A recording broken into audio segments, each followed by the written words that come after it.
Welcome to Aadya TV. నేను మీ journalist Arun. ఈరోజు రాష్ట్రంలో 10 నెలలు గడిచిపోతుంది కాంగ్రెస్ పార్టీ అధికారంలోకి వచ్చి. సీఎం రేవంత్ రెడ్డి అంటే ఆయన పీసీసీ అధ్యక్షుడిగా ఉన్నప్పుడు ప్రజలకు ఎలాంటి హామీలు ఇచ్చాడు, అవి ఎన్ని నెరవేరినాయి లేదు అనే అంశాలపైన ఈరోజు ఎక్స్ ఎమ్మెల్యే సాగర్ నియోజకవర్గానికి చెందిన నోముల భగత్ కుమార్ మనతో ఉన్నాడు. అడిగి తెలుసుకునే ప్రయత్నం చేద్దాం.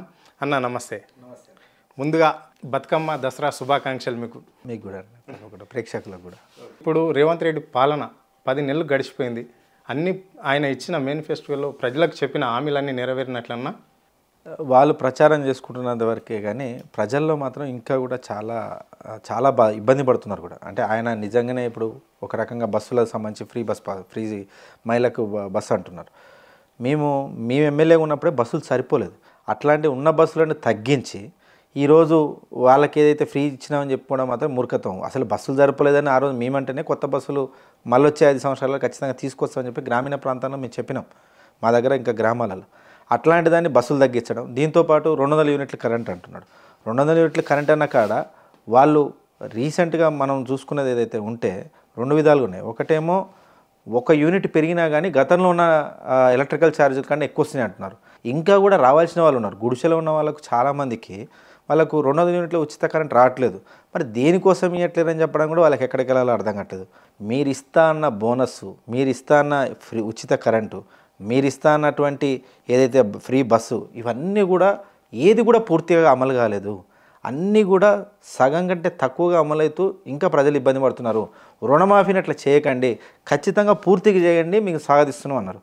మేము ఇప్పుడు క్లియర్గా మీరు 40% చేసినారు, మిగతా వాళ్ళందరూ ఇబ్బంది పడుతున్నారా బాబు అంటే ఇంకా కూడా లేదు అందరికి చేసినామని చెప్పేసి ఒట్టే గాలిలో కబుర్లు చెప్పుకుంటా. ముఖ్యమంత్రి హోదాలో కూడా, ఎందుకంటే గతంలో చేసినావు, పిసిసి అధ్యక్షునిగా నువ్వు అడ్డగోలుగా మాట్లాడినావు, ఏది పడితే అది చెప్పినావు. మేము ఓకే, ప్రజలు అది నిజమే ఖచ్చితంగా చేయొచ్చేమన్న ఉద్దేశంలో నీకు ఓటేసినారు. మేము ఒకటే కోరుతున్నాం, తెలంగాణ ప్రజలు మోసం చేయకు. నువ్వు ముఖ్యమంత్రి కావడానికి ఏదైతే చేసినావో అవగాహన చేసుకొని చేసినావా లేకుండా చేసినావా అది కూడా ప్రజలకు ఒకసారి ముందుకు వచ్చి చెప్పు. గతంలో ఒకసారి చెప్పినావు అన్ని అడుగులుగా మాటలు చెప్తే గెలుస్తారని చెప్పేసి. నిజంగానే తప్పుదో పట్టించినావా లేదా ఒకసారి ప్రజల ముందుకి మళ్ళీ రా. అప్పుడున్న ఏదైతే ధైర్యంతో మాట్లాడినావో నిజాయితీగా అదే ధైర్యంతో మళ్ళీ ఒకసారి ప్రజల ముందుకు వచ్చి నిజంగానే మిమ్మల్ని మోసం చేసినా అంటాడా లేకపోతే అమలు చేస్తాడా పూర్తిగా. ఈ 2 వ్యత్యాసంతో క్లియర్గా ప్రజల మధ్యలోకి వచ్చి చెప్పాల్సిన అవసరం ఉందని మాత్రం మేము వాదిస్తాం. అంటే ఇప్పటి వరకు ఏ ఒక్కటి కూడా అమలు కాలేదు అంటే అంటే అమలు చేసినవి కూడా పూర్తిగా అమలు కాలేదు. 30-40% పూర్తయినాయి. సపోజ్ ఫ్రీ బస్ పాస్ అన్నారు, నీ ఏమంటున్నా బస్సులు తగ్గించారని అంటున్నావు, చాలా వరకు ఇబ్బందులు పడుతున్నారు అంటున్నా. నువ్వు 500 బోనస్ అన్నావు, లాస్ట్ మాట మరిచినావు, సన్నోట్లకే 500 బోనస్ అంటున్నావు. కనీసం కేసీఆర్ ఇచ్చే రైతు బంధు 10,000 కూడా ఎప్పటివరకు ఇవ్వకపోయే.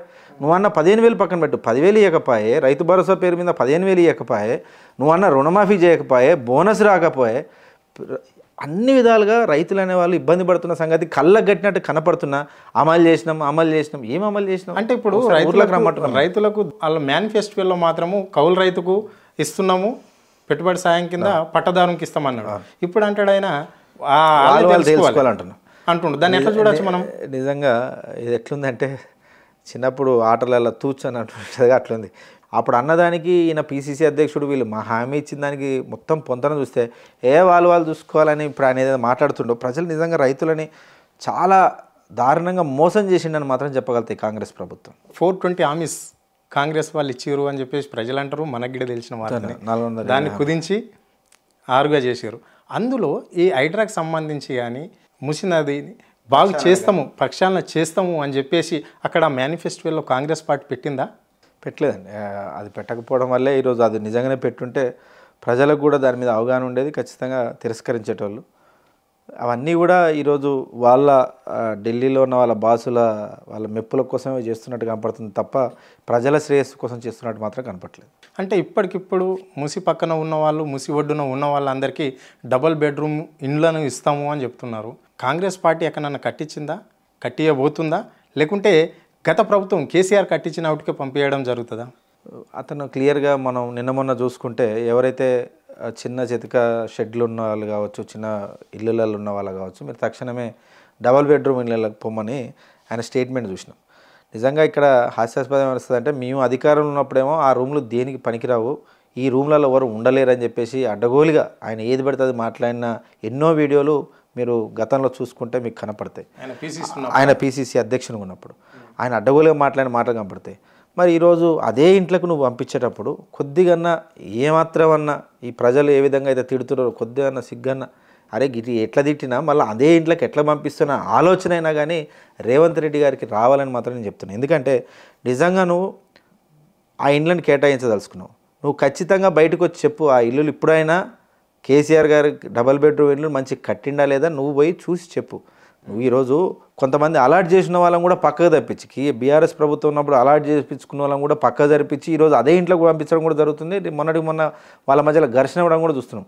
ఈ ఘర్షణ వాతావరణం చేసే బదులు first of all Musi project మీద ఒక ఖచ్చితమైనటువంటి వాళ్ళొక ఆలోచన మంత్రులకు కానీ ముఖ్యమంత్రి ఇద్దరు అనుసంధానమై ఇప్పుడున్నటువంటి ప్రస్తుత మంత్రులు కానీ ముఖ్యమంత్రి కానీ కరెక్ట్గా ఒక ఆలోచన మీదకి వచ్చి ప్రజల వాళ్ళకున్నటువంటి అభిప్రాయాన్ని తీసుకొని దాని తర్వాత ఏం చేయాలో చూడాలి. ఈరోజు నిజంగా మీరు ఒక మాట అన్నారు, డబుల్ బెడ్రూమ్ ఇళ్ళలోకి పంపిస్తున్నాడు. అది ఆ డబుల్ బెడ్రూమ్ ఇల్లు నిజంగా ఈయన కట్టిస్తే కదా, గతంలో ఎక్కడైనా చేస్తే కదా, మేము కట్టించిందానేమో అసలు దేనికి పనికి రావన్నాడు. ఇప్పుడు అదే ఇంట్లోకి అందరినీ పంపించడం అనేది నిజంగా హాస్యాస్పదంగా ఉంది. మూసీ ప్రాజెక్టు మీద కూడా వాళ్ళు ఒక మంచి అవగాహనకు వచ్చి ప్రతి ఒక్కరికి న్యాయం చేయాలని మాత్రం కోరుతున్నారు. అంటే ఇప్పుడు ఈ మూసీ పక్షాలను చేస్తా అని చెప్తున్నది రాష్ట్ర ప్రభుత్వం గంట పదంగా. సో అది పక్షాలను చేస్తే పేద ప్రజలకు అవసరమా లేకుంటే రాజకీయ నాయకులకే ఉపయోగపడేది? అది ఎందుకు ఇంత దాన్ని విమర్శ కాంగ్రెస్ పార్టీ ప్రక్షాళన చేయడం అనేది అసలు ఏ విధంగా ప్రక్షాళన చేయాలనుకుంటున్నాను అనేది క్లారిటీ రావాలండి. ఈరోజు నువ్వు నేను మాట్లాడుకుంటున్నాం కానీ ప్రక్షాళన మీద క్లారిటీ ఇవ్వట్లేరని నేను అంటున్నాను. అదే మంత్రి 1,50,000 కోట్లు అవుతుందని చెప్పేసి ముఖ్యమంత్రి సభ వేదిక మీద చెప్తాడు. మళ్ళీ శ్రీధర్ బాబు గారు మొన్న ఒక ఇంటర్వ్యూలో చూసిన అసలు ఎవరు చెప్పారండి 1,50,000 కోట్లు అంటాడు. మరి ఈయన ఇంటర్వ్యూ చూడట్లేడా? ముఖ్యమంత్రి మాట్లాడేది ఆయనకు తెలవట్లేదా? ముఖ్యమంత్రి హోదాలో సీఎం రేవంత్ రెడ్డి గారు 1,50,000 కోట్లు అవుతుందని ఆయన అంటే మేము మాట్లాడుతున్నాం. కానీ ప్రస్తుతం నాకు క్లియర్గా ఇక్కడ అర్థమయ్యేది మాత్రం ఇదేంటంటే చాలా ఆవేదనతోటి వాళ్ళు ఉన్నా కానీ ఈయన గుండెందుకు జరగట్లేదంటే ఈ ప్రాజెక్టు కానీ ఈయన చేసే ప్రతి ఒక్కటి కానీ ఈయన కోసం కాదు, రాష్ట్రం కోసం కాదు. ఖచ్చితంగా ఢిల్లీలో ఉన్న వాళ్ళ బాసు రాహుల్ గాంధీ మెప్పు కోసమే చేస్తున్నాడు. కాబట్టి ఇక్కడ ఎంతమంది ఆర్తనాదాలు వాళ్ళు బాధపడుతూ, ఎందుకంటే ఒక ఆమె నేను గర్భిణి బాధపడడం చూసిన, ఒక పెద్ద మనిషి రిటైర్డ్ అయిన పెద్ద మనిషిని బాధపడడం చూసిన, తల్లిదండ్రులు చనిపోయిన 2 పిల్లల్ని చూసిన, 3 ఆడపిల్లలు ఉండి వాళ్ళు పెళ్ళిళ్ళు చేయాలన్న ఒక వీడియో చూసిన. ఇవన్నీ నిజంగా శ్రీధర్ బాబు గారు ఒక ఇంటర్వ్యూలో 5,000 ఇస్తే మాట్లాడి ఎట్లా మాట్లాడతారండి? కోట్ల విలువ చేసే ఇల్లు వాళ్ళకి ఆవేదన పెళ్ళిళ్ళు చేయాలంట, 5,000 ఇస్తే వాళ్ళ 3 పెళ్ళిళ్ళు అయిపోతాయి నువ్వు గుల కొడితే ఎట్లా మాట్లాడతారండి? మరి ఇవి కట్టింది నిన్న మొన్ననా? కట్టింది ఎప్పుడో 40 ఏళ్ల క్రితం నీ ప్రభుత్వం ఉన్నప్పుడు కట్టిరు, నీ కాంగ్రెస్ ప్రభుత్వంలో అప్పుడేమో నిద్రపోతావు. ఈరోజు వచ్చి అదే ఇల్లు గులగొడతావంటే పర్మిషన్ ఇచ్చిన అధికారుల దగ్గర నుంచి ఈరోజు వాళ్ళందరూ బాగానే ఉన్నారు. ఈ ఇంట్లో ఉండేటోళ్ళు ఇప్పుడు ఇంతకాలం తర్వాత ఇబ్బంది పడడం అనేది నిజంగా చాలా బాధాకరంగా ఉంది. దాని మీద ఒక ఆలోచన పూర్తిగా పర్యాయంగా వాళ్ళందరూ కూడా మాట్లాడాలని చూస్తున్నాం. ఇది ప్రజాస్వామ్య దేశం, ప్రజల చేత ఎన్నుకోబడ్డ నాయకులు. సో ఇప్పుడు సోషల్ మీడియాకు యూట్యూబ్ ఛానళ్లను ఎవరైతే బ్లేమ్ చేస్తుర్రో గవర్నమెంట్ను కక్ష కట్టి బ్లేమ్ చేస్తుర్రు అని చెప్పేసి ముఖ్యమంత్రి అంటున్నాడు. దాన్ని ఎట్లా చూడొచ్చు? వాళ్ళ మీద కేసులు నమోదు చేస్తామంటున్నాడు. అంటే కాంగ్రెస్ పార్టీ సోషల్ మీడియా లేకుండానే ఈరోజు రాష్ట్రంలో అధికారంలోకి వచ్చిందని మీరు అనుకుంటురా? మేము పార్టీ వల్ల మేము తీసుకున్న విధి విధానాల వల్ల ఎక్కడైనా ప్రజలు ఇబ్బంది పడితే దాన్ని ట్విట్టర్ వేదిక కానీ ఏ వేదికలో ఏ వీడియోలలో వచ్చినా కానీ మా ఎమ్మెల్యేలకు తక్షణమే అక్కడికి వెళ్ళమని పైనుంచి కూడా కాల్ వచ్చేది. మీ రెస్పాండ్ కాకపోతే అక్కడి నుంచి పైనుంచి కాల్ వచ్చేది. మేము తక్షణమే రెస్పాండ్ అయినవి వెళ్ళినవి ఉంటాయి. అంటే మాకు కనిపి ప్రతిదీ మేము చూడంగా సోషల్ మీడియాలో ఫాలో కాదు, ఎక్కడో ట్రిగర్ అవుతుంది. కానీ కేటీఆర్ గారి టీం అప్పట్లో ఉన్నప్పుడు కూడా సోషల్ మీడియాలో ఎవరన్నా పలానా సమస్య ఉందని చెప్పగానే తక్షణమే ఆ టీము మాకు ఎమ్మంటే రిపోర్ట్ బ్యాక్ చేసి అన్న మీ కాన్స్టిట్యున్సీలో ఏదో డైరెక్ట్ రామన్నకు ఇట్లా ట్వీట్ చేసినారని చెప్తే దాని మీద కూడా మేము రియాక్ట్ అయ్యి ఎవరి మీద కేసులు పెట్టేలే. పోయినాం ఆ పని అవుతుందా కాదా అధికారులను తీసుకెళ్ళి ఆ పని పూర్తి చేసినవి ఉన్నాయి. నేను చేసినవి చూపిస్తా నాతో మా నియోజకవర్గానికి వస్తే. అట్లా మేమేమంటున్నాం, ఎవరైనా ఒక సోషల్ మీడియా వేదికగా టైంపాస్కి తిట్టడానికి వస్తారు ఎవరు? నేనేమంటున్నా, మేము ఒక ప్రోగ్రెసివ్గా వాళ్ళకి చెప్పి చూసినాం, కావట్లేదు. ప్రజావేదికగా ప్రజలు ప్రతి ఒక్కరు కూడా ఇప్పుడు ప్రజాపాలన అంటున్నాం, అయినా ట్విట్టర్లో ఎందుకు వాళ్ళు అరవాల్సి వస్తుంది? నువ్వు రాణిస్తే కదా, నువ్వే పోమంటున్నావు కదా, నువ్వు పోవట్లేవు. పోనప్పుడు వాళ్ళు ఏం చేస్తారు? ట్విట్టర్ వేదికగానో సోషల్ మీడియా వేదికగానో వాళ్ళు రెస్పాండ్ అవుతారు, మాకు న్యాయం చేయమని అడుగుతున్నారు. నేను అంతకన్నా ఏమైనా అడుగుతున్నారా? ఈరోజు న్యాయం చేయమన్నప్పుడే వస్తే వాళ్ళు బూతులు తిట్టేటోళ్ళ బీఆర్ఎస్ కార్యకర్తల నిజంగా ఆవేదన పడుతున్నారా తెరవాలంటే నువ్వు అక్కడికి వెళ్ళని నేను అంటున్నాం, లేకపోతే నీ ఎమ్మెల్యేని పంపించమంటున్నాం, లేదా నీ అధికారిని పంపించి మాతో పాటు అక్కడ సమస్య తీర్చమని మేము అడుగుతున్నాం. ఈరోజు పూర్తిగా బాధితులు ఇబ్బంది పడుతుంటే సోషల్ మీడియా మొత్తం పోయి ఆ రోజు వాళ్ళు చేసిందే మేము పోయి బాధితుల దగ్గర పోయి మొత్తం చూపిస్తే నీకెందుకు ఉలికిపాటు? వాళ్ళకి న్యాయం చేయమని మేము అడుగుతున్నాం. న్యాయం చేయమని మేము అడిగితే ఎక్కడైనా ఇబ్బంది జరిగితే బీఆర్ఎస్ పార్టీ నాయకులు పోతే వాళ్ళ మీద దాడి చేయించడం, మొన్న కేటీఆర్ గారి కారు మీద దాడి చేయడం, ఇవన్నీ రకాలుగా ఏంటంటే ప్రజలకు ఇబ్బంది జరిగితే నువ్వు పోలేకపోతున్నావు. మరి మేమేం చేయాలి? ప్రతిపక్షంలో జనాలు ఉన్నోళ్ళం మొన్నటిదాకా ధైర్యంగా మేము పోతున్నాం. నువ్వు కూడా రా, ఉన్నంటివిగా జనాల మధ్యలోనే రా మాతో కలిసి. ఈ రకంగా ఏదో రకమైనటువంటి ప్రోగ్రెసివ్గా వాళ్ళు ఆలోచన తీసుకొని ముందుకెళ్ళాలి తప్ప ఏదో రూపంలో ఇటు రేవంత్ రెడ్డి గారేమో బూతులు, లేదా వేరే మంత్రులతో తిట్టేయడం, శ్రీధర్ బాబు లాంటి వాళ్ళేమో టాపిక్ మొత్తం చాలా ఒక అందంగా డైవర్ట్ చేసే ప్రయత్నం చేయడం, ఇవన్నీ చూస్తుంటే వాళ్ళకు ప్రజలకు మేలు చేయాలన్న ఆలోచన కంటే ప్రతిదీ ఏదో రూపంలో తప్పించుకుందాం, ఈ 5 ఏళ్ళు గడిపేద్దాం అన్న ఆలోచన మాత్రం ఉన్నట్టు కనపడుతుంది. ఓకే, ఈ ప్రగతి భవన్ను ప్రజా భవన్గా పెట్టారు, ఒక మహాత్ముని పేరు పెట్టారు జ్యోతిరావు పూలే అని. ఓకే, సంతోషమే. సో ఇప్పుడు ఆ ప్రజా దర్బార్లకు వచ్చిన ప్రజావాణి నిర్వహిస్తున్నారు కదా, అక్కడ వచ్చిన వాళ్ళ కేసులు అన్నీ పరిష్కారం అవుతున్నాయా? దాదాపుగా 10 నెలల నుండి ప్రజావాణి నడుస్తుంది కదా, వీక్లీ 2 టైం నడుస్తుంటుంది. కేసులు ఏ ఒకటన్నా మీ నియోజకవర్గానికి సంబంధించిన వాళ్ళు, మీ పార్టీకి సంబంధించిన వాళ్ళు కూడా ఇక్కడ వచ్చి అప్లికేషన్ చేసుకోవచ్చు, మీ దృష్టికి రావచ్చు. సో ఎవరి అన్న కేసులు పరిష్కారం అయినట్ల మీ షోన పడ్డదా? ప్రజలు చాలామంది వరకు మా దగ్గరకు వచ్చి చెప్తున్నారు, అన్న మేము పోయి అక్కడ అప్లికేషన్ ఇచ్చినాం కానీ అక్కడి నుంచి ఎట్లాంటి రెస్పాండ్ రావట్లేదు, చాలా దారుణంగా ఉంది పరిస్థితి అని. అక్కడ ఆవేదన తెలుపుకోవడానికి వచ్చిన వాళ్ళని నేనే 2-3 వీడియోలు చూసిన. అన్న పోతే కనీసం మేము 2 గంటల లైన్ నిలిచుంటే 5 నిమిషాలు ఉన్నారు, సరే మీకు తర్వాత అధికారులు ఫోన్ చేస్తారు వెళ్ళండి అని చెప్పి ఇక్కడ అంటారు. ఆ అధికారులే మాట్లాడుతుంటే నేను నీ దగ్గరకు వచ్చి ఎందుకు కంప్లైంట్ ఇస్తా? అధికారులు నాకు న్యాయం చేయట్లేరు, అన్యాయం చేస్తున్నానే కానీ నీ దగ్గరకు వచ్చింది. నువ్వు నాకు ముఖ్యమంత్రిని చూపిస్తావా, లేదా డిప్యూటీ సీఎంని పరిచయం తీసుకొచ్చి నా ముందర కూర్చోబెడతావా, ఏదో ఒక న్యాయం చేసేటోని తీసుకొస్తావా? నీ దగ్గరకు వస్తే మళ్ళీ తీసుకెళ్ళి నా దగ్గర ఉన్న అధికారులు నాతో వాళ్ళు ఎందుకు చేస్తారు? అక్కడ అధికారులు ఇబ్బంది పెడితేనే కదా నీ దగ్గరకు వచ్చింది. నువ్వు ఇక్కడ ప్రజాభవన్ అని పేరు పెట్టింది ఎందుకు? నువ్వు డిప్యూటీ సీఎంఓ డిప్యూటీ సీఎంఓ మంత్రులు ఎవరో ఒకరు ఉంటారనే కదా, న్యాయం చేస్తారనే కదా, అందుబాటులో ఉంటారంటివి. స్టార్టింగ్లో ఒక నెల గడిచింది, 2 నెలలు గడిచింది, ఇదంతా మన వల్ల అయ్యేటట్లేదు అని చెప్పి మొత్తం మూసుకున్న సంగతి ప్రజలు గమనిస్తున్నారు.